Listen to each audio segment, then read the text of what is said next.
to play this role because we have a luxurious host.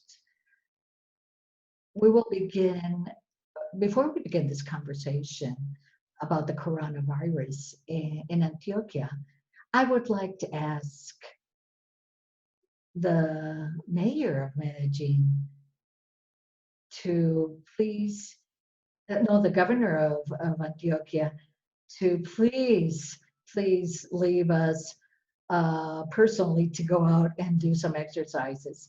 So, Governor, Antioquia was the very first department that applied the quarantine for life, even before the government, the national government of Colombia.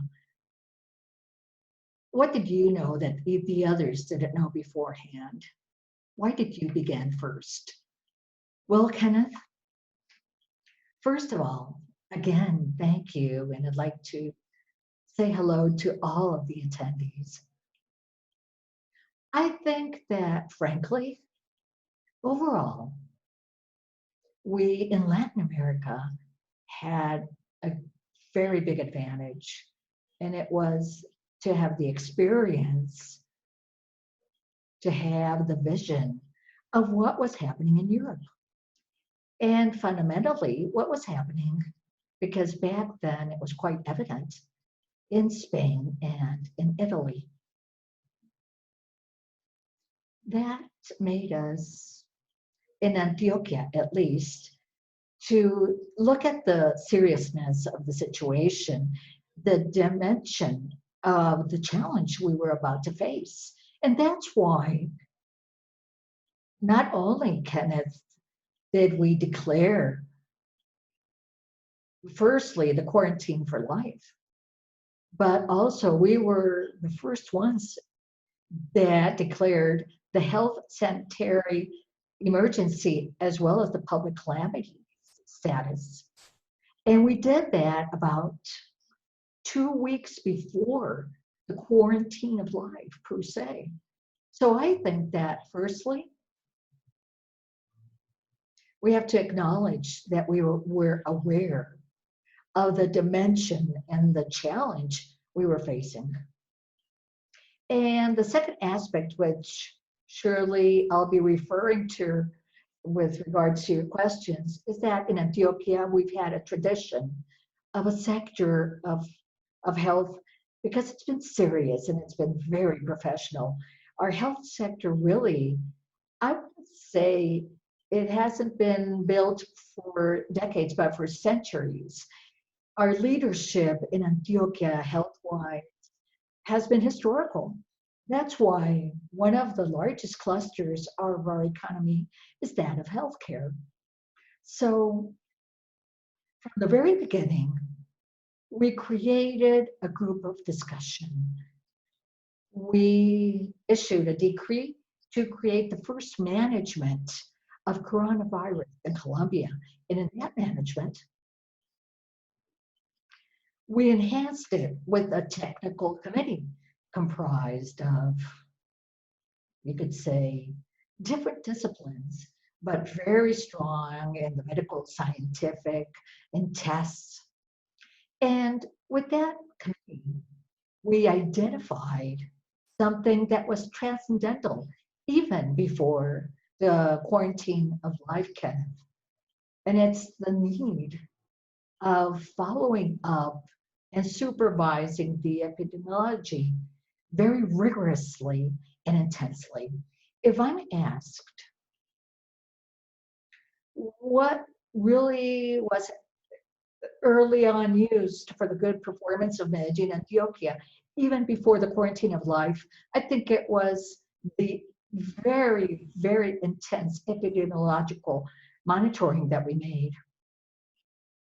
And you could say that the last aspect, which gives an answer to your question overall, is that our governments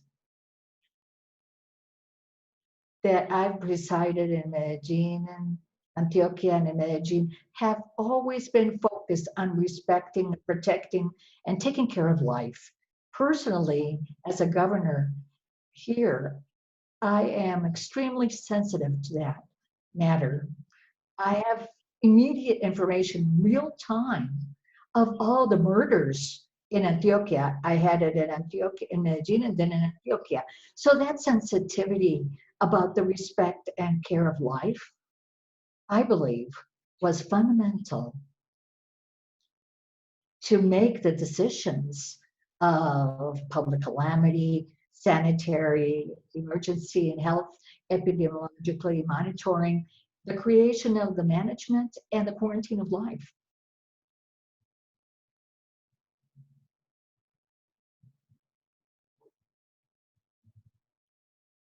Kenneth, your mic, please. Yes, I'm sorry, Mr. Governor. I was asking, thinking about the risks to reopen a possible outbreak later on, what should be the balance between the economy and health, physical and mental? How do you see that balance? Well, Kenneth, I've said once, over and over, that during these 2 months of April and March, in which we focus so much on containment, now our challenge is bigger. It's got a larger dimension, because to continue with the contention without letting go of the asset that we built through those low figures is lost. And in turn, we have to carry out some reactivation, because going back to our governments, we don't deem there's a dichotomy or something that you have to choose between life and economy. No, frankly, at the level that we're seeing today, when it comes to losses of jobs, of structural hurting our economy, of future levels of recession, the economic impacts will turn into impacts of poverty, and those in turn will turn undoubtedly into larger impacts on health. So we'll have other morbidity and mortality other than COVID, but possibly with higher figures if we don't timely and properly look at the economy. So both fronts, contention and reactivation, must meet. And when it comes to taking care of life, we're convinced that we have to develop the reactivation. And we also say, Kenneth, that the best social assistance program is reactivation. I mean, no social assistance program is as comprehensive and as sustainable as economic reactivation. And we believe that we have to work on two things. One, to reactivate and then monitor. Reactivate and monitor. And of course, we will have more outbreaks and spreads while we reactivate the economy. However, we have to control the RT, or the R sub-zero, the capacity of spread. Dr. Andres can tell us later about that. We have it at about 0.75, 0.8. If it goes beyond 1, we're still okay. Even if it goes to 1.5, to 1.1, we can continue controlling everything, avoiding the surplus and just overcoming the medical capacity. We had 480 ICUs. Now we have more than 750, and we're focusing on having more than 900. So now we have to avoid that RT will grow at levels that will overcome the medical, but we will have new cases. So the balance that you're asking about is maintaining the contention, not in figures of zeros or hundreds of cases, surely hundreds, but served by the medical system, and an economy that's more reactivated, avoiding the growth of poverty. Thank you, Governor. It's a factor of one is out of the world, and in other parts of the world, they're talking about an R of 5 or 6. So below 1 is impressive. And Andres, what, I mean, I know that epidemiologists want to gather all of the information, and right now it's almost impossible. So I know that you speak to the governor's ear and you give him advice on how to see the crisis and what measures can be taken. So, Andres, what information do you use to base your advice on and your decisions on this virus in Antioquia? Kenneth, your question is very important because, as you suggest, in the world, there's a lot of uncertainty about the future of the epidemic.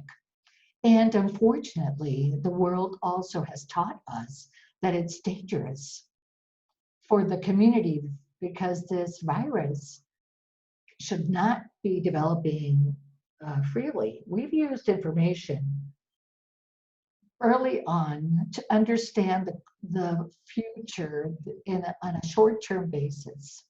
So the first advice that we've given so that the governor can assume its decisions is based on the other's experience. Sometimes it's better, instead of using mathematical models, to look at what others are experiencing. And the second thing that we've highlighted a lot at our university is that Antioquia has a very robust epidemiological monitoring system.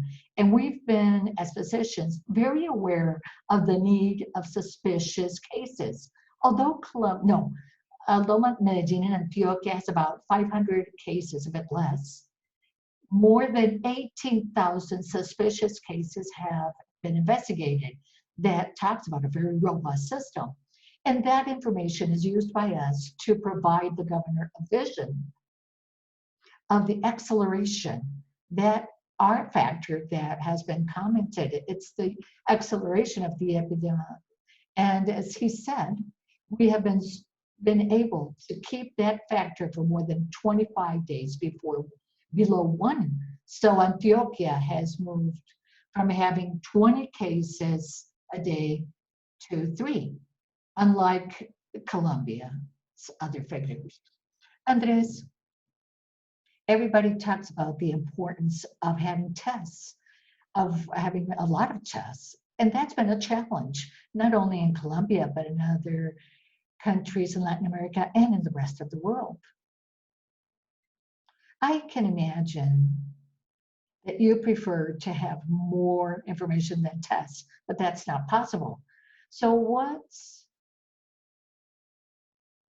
since you lack tests and really a lot of information, what do you do in that case? When it comes to the test can have been polemic, and we have to look at different options to this. First, making a lot of tests doesn't talk about really having a better control. The essence of the epidemiological control has to do with suspicions more than anything, meaning I have to have a person that has a suspicion of COVID to isolate that person themselves. Tests help us is to understand the growth. That's important, but you can do very little because these tests have to have an intuition. You can't just make tests because of making tests. For instance, if the test would allow us to make the COVID disappear in a region, Italy would be a great example because it's made many more tests per person in that country. But we are aware that the virus has circulated a lot there. So we believe that in Antioquia we've done this well, and the sample is that for us to find in Antioquia a positive case, there are 40 tests made, so there's an intense investigation. But it's not done in the streets, only by those that suspect that they have it. And that's what we'll continue doing, of course, improving the capabilities that we have, that we've done significantly when it comes that our labs have grown a lot, just as you guys. I'm going to ask Claudia and Josefina so they can be part of this conversation. Another question before that, Andres, however. Are you afraid of an outbreak again? If you open the doors way too early, or can something happen in fall? How do you see that possibility? As the governor said, it's normal. If we open the economy, we will have more spread, but there's a change. Before we make the interventions made, the people didn't take care of themselves so much. We really have changed our habits enormously in 2 months. Today in Antioquia and Colombia, where we like to hug and say hello with a kiss, it's now looked upon poorly. Nobody wants to do that anymore. So those changes of habit allows us to see that the virus wouldn't grow at the speed it grew when it entered Colombia. So now the challenge is to provide the governor the best information possible so that he and his team can determine how much we can grow and open. Thank you, Andres. Claudia, at Comfama, you have a deep understanding and involvement in the well-being of workers. Which have been the main advice that you have given nationwide and locally to the governor on how to reopen the economy related to the well-being of workers? Good afternoon. I think it would be ambitious to say that we have been advisors. Instead, one of the things that we have rescued the most in Antioquia is the engagement of different sectors of the corporate, the academy, the government. I think that that's part of something that's very much of the governor and of the dynamics of Colombians, the chance of giving joint solutions as a compensation entity, which is quite different in the world. And what we do is that we're more a solidarity factor, which has joined workers and companies. It's very much into solidarity between business people and workers. Really, our board of directors is comprised of union workers and corporate guilds like Andy and other companies. So part of what we've learned is that the lessons are more coming from workers and companies. We've gone through different stages. Early on, we were in an emergency.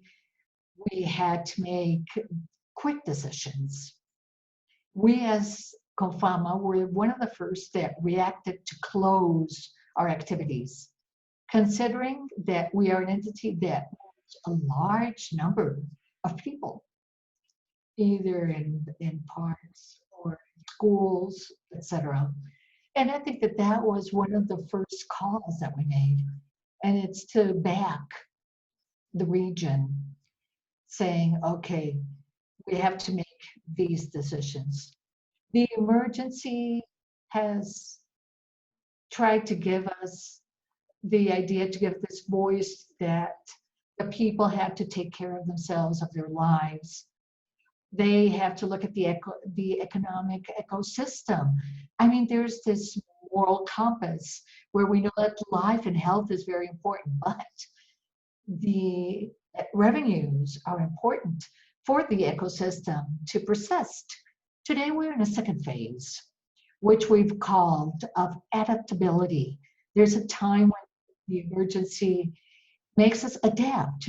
The reality has changed. We have to reactivate our economy, and we have been very active with Cajas. we have been trying to look at the reactivation. First, in the emergency phase, our dynamic was more looking how to give subsidies for unemployment. We're still designing a subsidy for employments that can be used through our entity. That's something that we still have to tune, but we're looking at the resources to leverage that type of subsidy. But now in this adaptability phase, there's something that's very relevant for us. It's how to develop protocols to reactivate the economy. We say that in a territory like us, where we have so much informal economy, companies are part of formality. So we're great factors for containment and care. Although the governor said that by reactivating the economy, of course, the spreads will increase because we're not hiding in our homes. It's true that there are other places we don't know if the people are really meeting the protocols. But if the companies do things well, if we have safety protocols when people come in, for the transportation of the employees, the security within the companies, we are an important factor to follow up our workers and the workers' families. So we are reactivating a program with the ANDI and other entities to propose this to the national government. And it's part of a product that Comfama is providing, especially for the SMEs. Because sometimes, because of a lack of access to information and protocols, we have to see how the regulations have changed, how to make tests, how's the transportation today. And today, something that's very important for us is to develop rigorous protocols that will allow companies to provide workers access and for the employees and workers to take care of themselves. And with that care, to take care of their families, because the workers, when they leave their home, they create a dynamics. And when they get back home, if they live with fragile people or relatives of high risk, they can create a higher risk for their families. So one of the big messages that we've given in Comfama is that companies are not only important for economic reactivation, but also in taking care of the employee's self. However, we have to have the proper protocols implemented, and there's where we have the biggest emphasis. How can we assist the people, families, and companies so that the economic reactivation protocols will create the least risks to the community? Thank you, Claudia. I will go back to the governor in a moment. Josefina,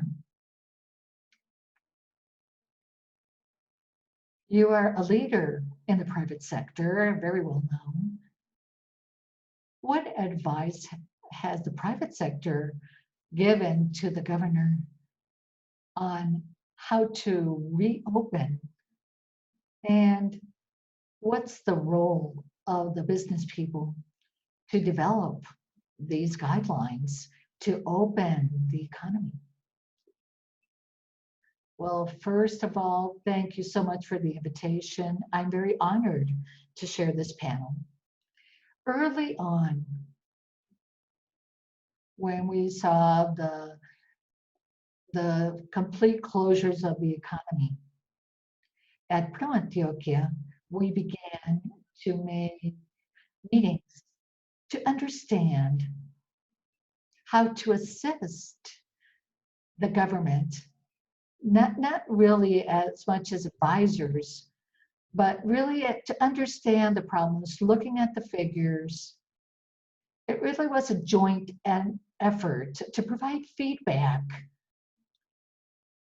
particularly at the Colombian Council on Competitiveness during this closure of the economy. We started to look that we had problems with formal jobs and how to make these jobs sustainable.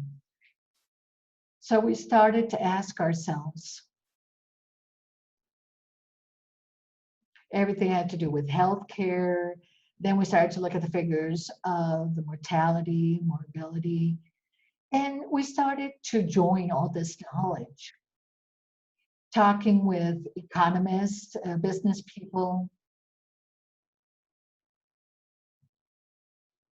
with the people of Andi, Acopi, Confecámaras, which gathers all the guilds to not make isolated recommendations, but just to provide knowledge. And so, led by our by Andi, we created a group of analysis looking at three problems. One, what to do to survive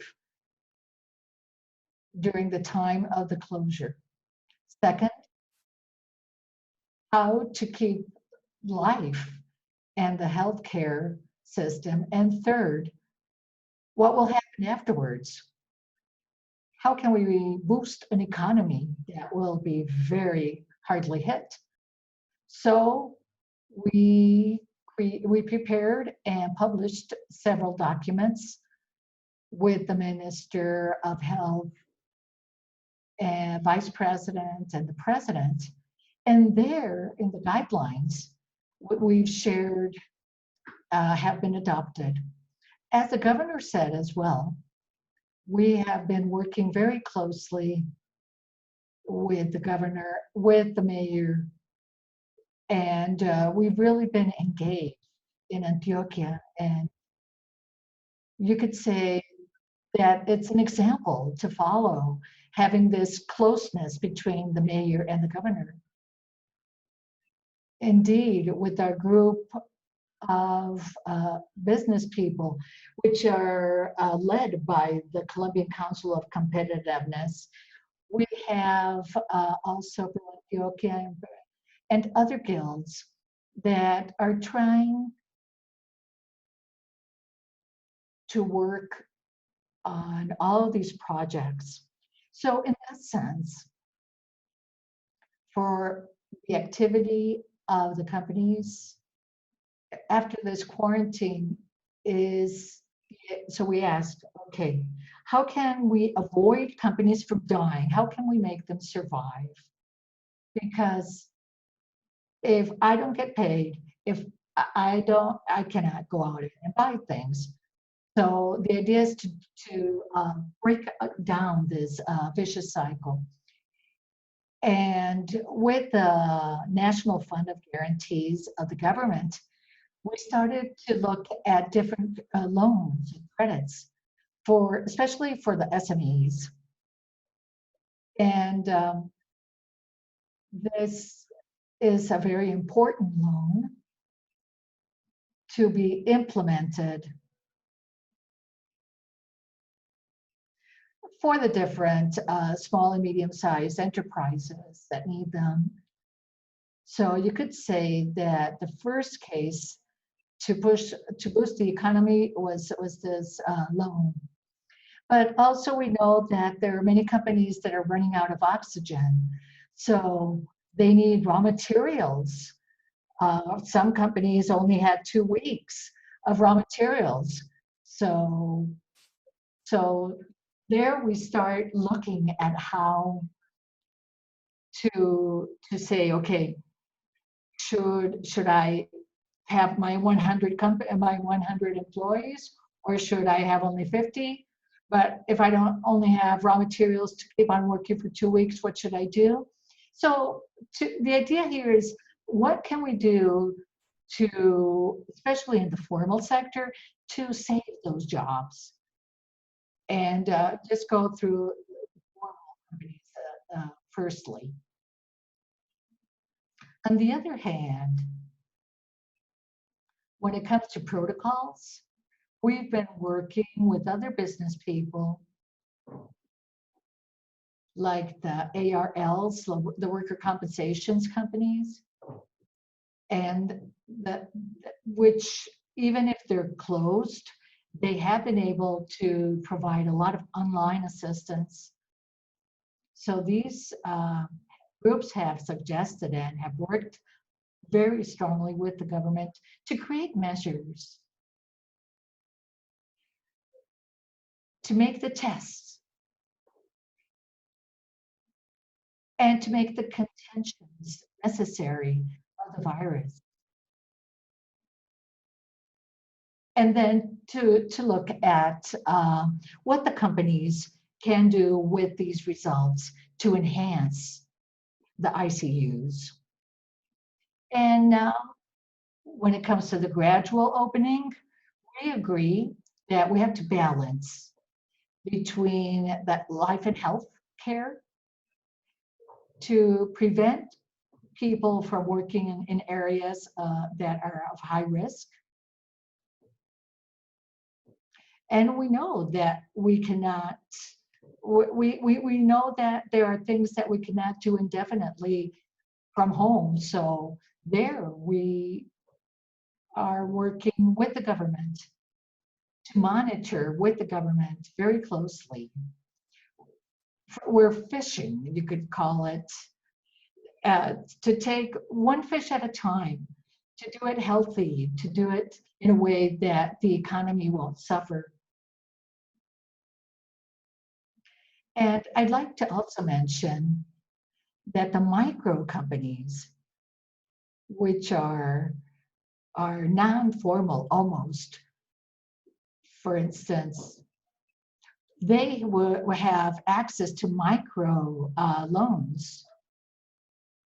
But they're so small and they have such little revenue that they don't even have access to the national funds for SMEs. So we worry about these micro companies as well, these micro enterprises.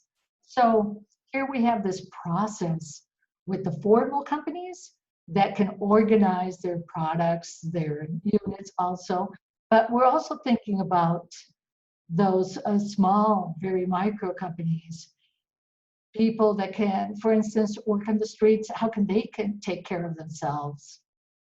So we've worked very strongly in Antioquia, and I would like to congratulate the governor because of all of this great work done together. Thank you, Josefina. You touched several topics. Mr. Governor, we began talking about,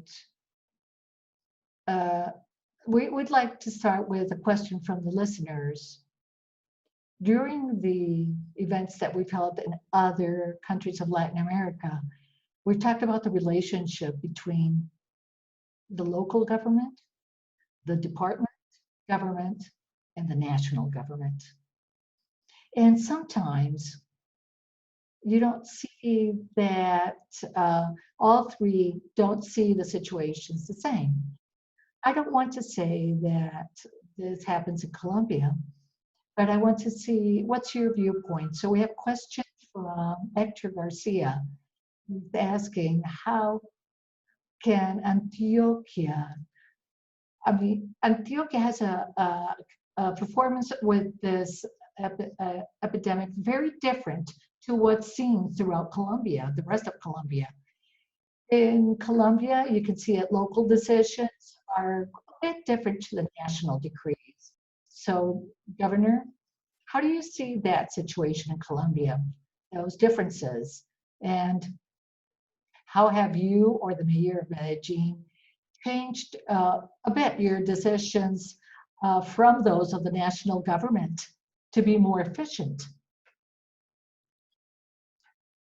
Okay, Kenneth, if you allow me, I would like to reinforce a bit what Josefina talked about when it comes to working between the government and the private sector. I would say that there are several things we have to mention. First, we have worked very closely with the national government. I personally think that the national government has taken the proper measures. However, as there's a development of the containment period, we start to see as we see today, differences between what's happening in a region in the country and another region. So looking at those differences, the national government must provide that chance of different treatments. That's what I've asked the national government. And what's important is that I believe it's not that we have to step away from the national government, but instead I see that the national government is willing to see that flexibility. The President Duque has told me that he really agrees with what I've talked about, those non-COVID municipalities. In Antioquia, Kenneth, there are 125 municipalities total. However, there are 117 today that have 0 cases of COVID-19. And of those 117, 90 have had no single case in both months. So there's no virus there. There's no virus at all there. And so we should let those municipalities open much more. Of course, the treatment there has to be different to what we do here in the greater area of Medellin, or in Bogota, Cali, or Barranquilla, because there's a big difference of circumstances of the 2 main dimensions of the number of active cases and the R. While we have an R less than 1, well, we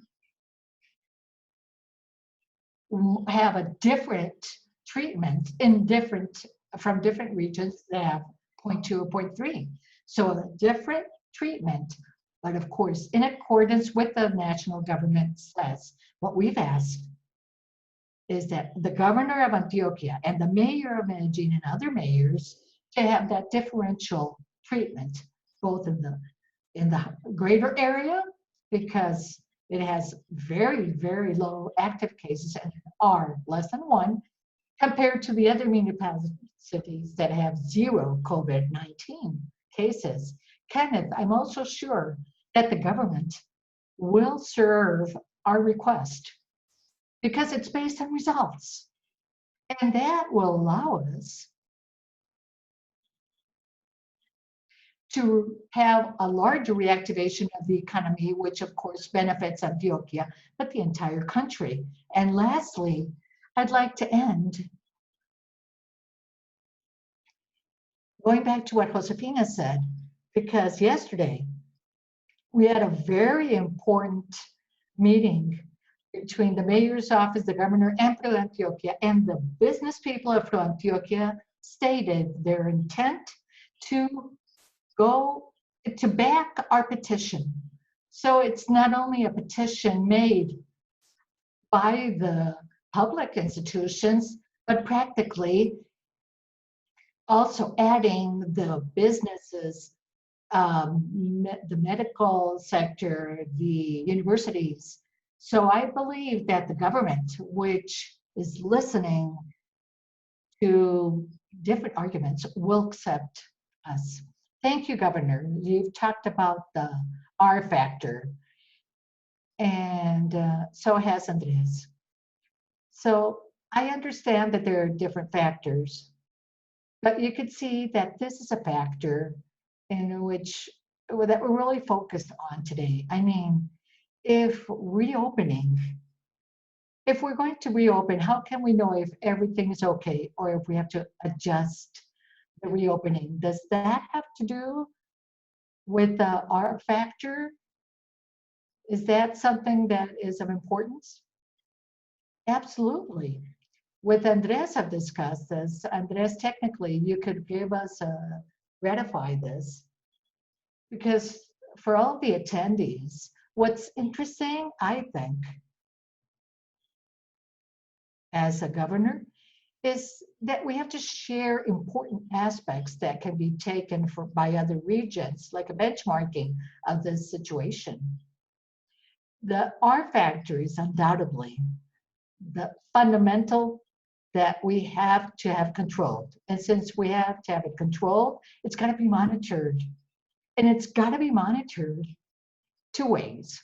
One, I mean, in real time and historical, I mean, with the cases that present themselves, but that is a bit risky because when it starts growing, it's because it's got its own dynamics hard to contain. So with Andres and all the epidemiologists and the technical support and all of that of Metro and other institutions, we have identified a way to measure preventively somehow the growth of the R factor. And as you said, Kenneth, we can identify, look, we foresee that there's a growth or that there's a tiny growth or later it can grow more. So there we have to start to make decisions and to take measures to close down a bit or at least to stabilize the economy to see how the factor continues. And that way, with those two conditions of reactivation and monitoring, we can continue. And perhaps there, I would like to end, but going back to a comment made on the first question. You asked me, what did we see in Antioquia before to make that decision of the quarantine and everything else? I would like to share something, and it's that I personally, and I've shared it with all the technical team, from the day one, I am convinced that this virus has got to be contained. I mean, it shouldn't go beyond the contention stage.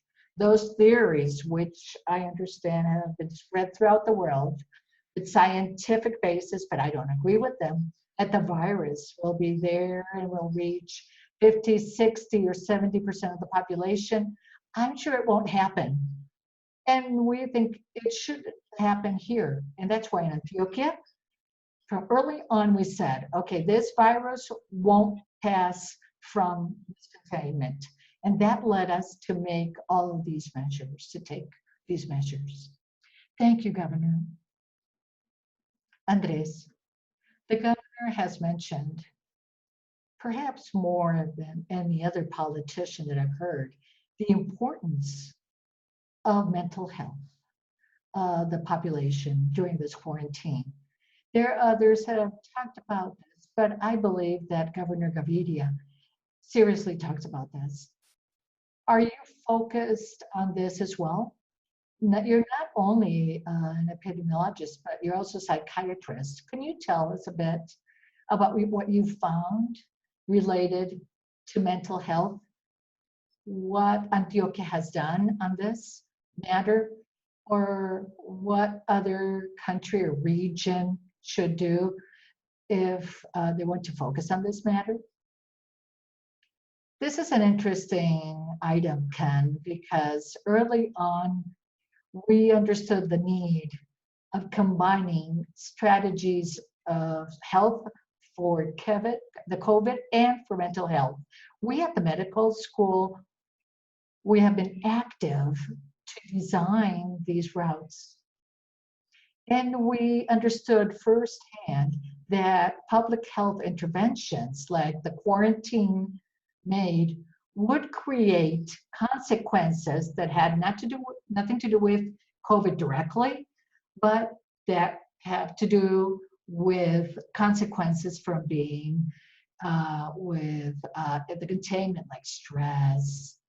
We foresaw the risk of suicide, which hasn't taken place yet, but we saw that the citizens would not only need social support, which is key for the containment of the people at home, but also guidance for mental health. And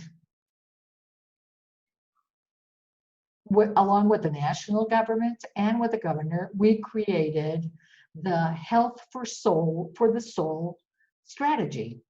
It has multiple aspects involved, and it has specialized services, psychology and psychiatry for the populations. And we see that the biggest problems for the people is the quarantine per se, like staying in home, and the changes in the relationships between the people who live under the same roof, and also the economic problems and social problems created, and the negative pressures that this gives way in families. So, and there's a group that we've also focused on, and it's the healthcare workers who we devoted an entire line and have access to this service because they have a lot of stress because of working during these times. Thank you, Andres, Claudia, and Josefina. These are topics that you have addressed as well. Claudia and Comfama and Josefina as well, with the employees and the workers of companies, especially large companies. Claudia, how have you seen that topic, the emotional, mental aspects, and what programs can Confama or other entities develop to help the people and provide them that mental help they need? Well, I do agree entirely with what the doctor has said and with what the governor has said. Something that we initially realized since we work in a lot with well-being. We also have a big area of health. We have the biggest HMOs of the region, but also in our education, culture, and recreation programs, we realized that mental health has become more relevant.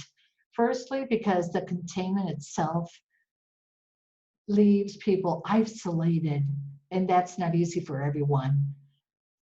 Or our habitats, our homes are not as good. I mean, if there's a lot of people living under the same roof at a given time, when you're confined, you will have deep problems. Secondly, it's a sum of fears. I fear for my life, for my health. I fear for my relatives, that I can't see the people that I love. I can't talk with them. And that, I mean, we've even been observing important changes of habits of our users. One of the first things we did when we took the decision of closing, way before the process, as part of our concern. And when we closed, we migrated immediately to use online and digital platforms. And one of the most important was a digital learning and well-being center. And that center today provides us a lot of information. For instance, we've seen there's a decrease of the use of interaction of screens on weekends. So people feel tired when it comes to teleworking, to have to sit all day in front of a screen. So they want to do other things than seeing screens.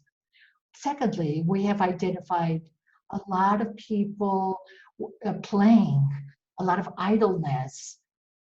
We're working at home, yes, but we have to do our daily chores.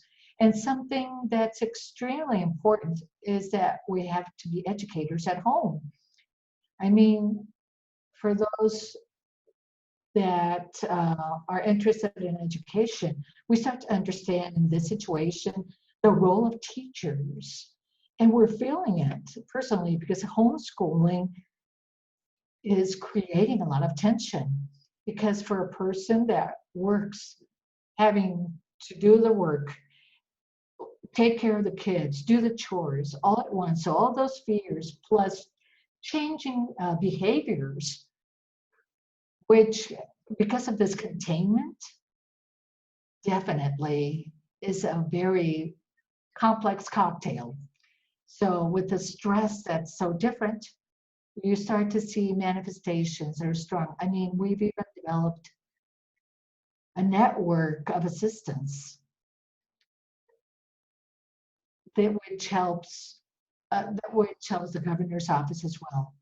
It's called Health for the Soul. So it's just, we have volunteers that take calls, simple calls, people that feel alone and just need to talk with others. That's something that we provide. That's something relevant. We even serve people that feel or have behaviors that create a double reality for them, or that start to have healthcare and mental health problems. Let me say this. Somehow, I like to underline that not, notwithstanding this pandemic, I have seen a lot of lessons in many levels. Last year in Comfama, we had a magazine that had to do with, we published a magazine on mental health. And a lot of people said to us last year, thank you. It's good that we can talk about that. People don't like to talk about mental health at work. If it's stress, I've got stress, it's work related, so I might lose my job. So this has been great because it's not only the pandemic, mental health is critical for public health. And that's a manifestation that's getting worse because people are sleeping badly, poorly. There's an addiction to screens or other addictions, work-related stress, family-related stress, intra-family violence.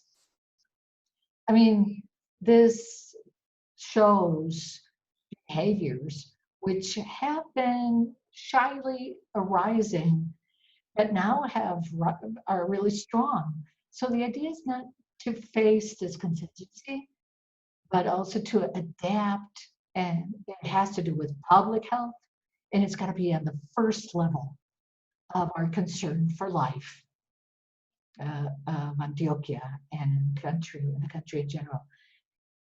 Claudia and Josefina, what's the role of the private sectors? Do you have employees that will go back to work stressed out? We've heard different factors. I mean, what can the private sector do for them? And in Latin America, should we handle this topic of mental health?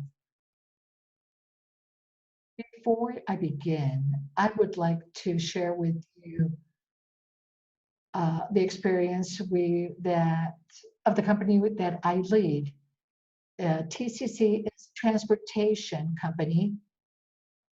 I'd like to share with you that we have 700 people that are still working, 150 are in quarantine, preventive quarantine, because they have health, pre-existing risks of health, and they've been separated of the others. But also we have 2,500 people delivering packages and merchandise, and we've got different experiences. Early on, we prepared to what we call change management. So normally large companies have areas, and when it comes to health, when it comes to healthcare and security. So when it comes to teleworking, there are many persons that already have at home their PCs. They have the apps they need, and they're already fine. Also, we started to look at we implemented some tracking devices so that we can monitor that they won't work more than certain hours a day and have a better quality of life. So we have assisted many of our allies, of our employees. in this task. And on the other hand, we have the people in logistics for whom we've designed a campaign that's called Logistics with Souls. And here the idea is that they're all day in touch with other people, and they run chances of, of having this disease. So the first campaign that we did was absolute responsibility. If I care for myself and those that are at my home, I can take care of others. And right now I can tell you, thank God, we have no single COVID positive employees or any health problems related to this pandemic. We have had people that feel benefited working at home because they can be with their parents who are senior citizens. So they feel peace of mind because they don't have to move from one place to another to be, or get to see how their parents are. So a lot of people have told us that they want to continue working at a distance or 50-50 at the office and at home. So this is with this new world that we're building, we're learning to identify what's relevant for the transition until we have 100% opening.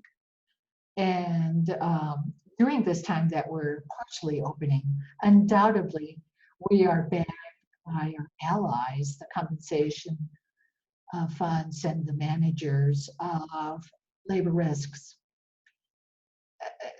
I'm sorry, Josefina. The thing is that we've surpassed the hour and the governor must leave. Thank you.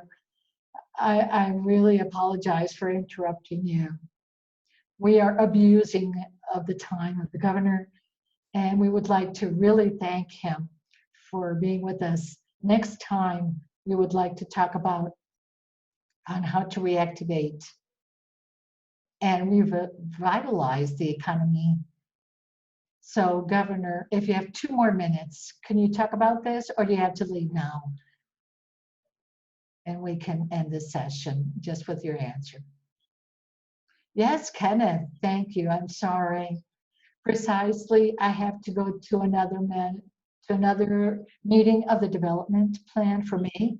But if you want, if we can have another meeting another day, I'd like to say hello to our attendees, the panelists. What a pleasure to have been with you and to see you online even.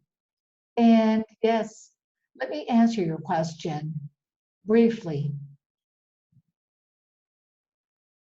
Recovering your question on mental health, although I may be repeating myself, I would say that now that I've said that in the economic area, there's nothing better than reactivation.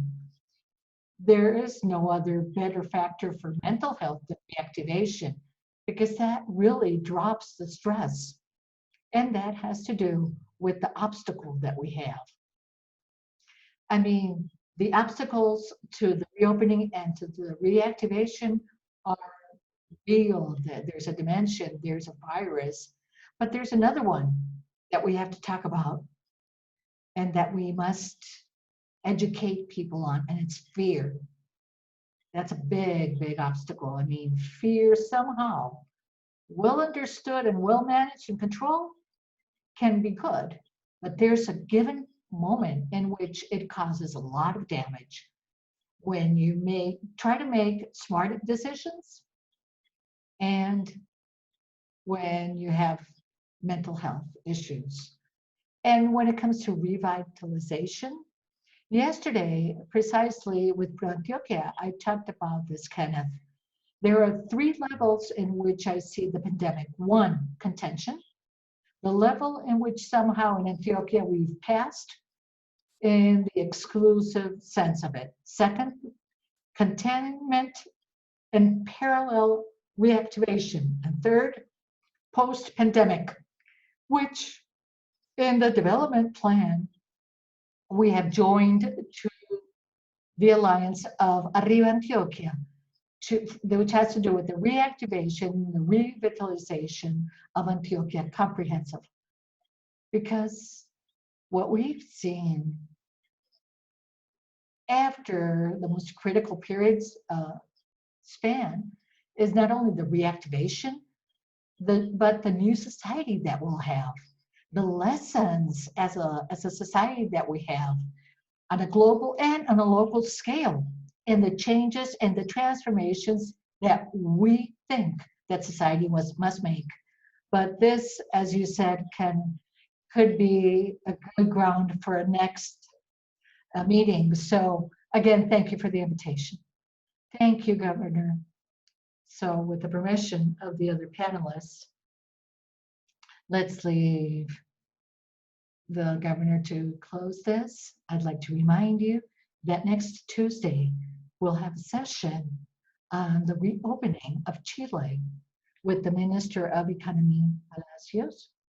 And if you want to watch more of the programs that we are presenting, please, I invite you to register in our website at ccacanada.com. So with that, I'd like to thank you all the panelists, Claudia, Josefina, Andres, our interpreter, Gloria, and Martha, who's engineered the event. Thank you, and have a good afternoon. Thank you.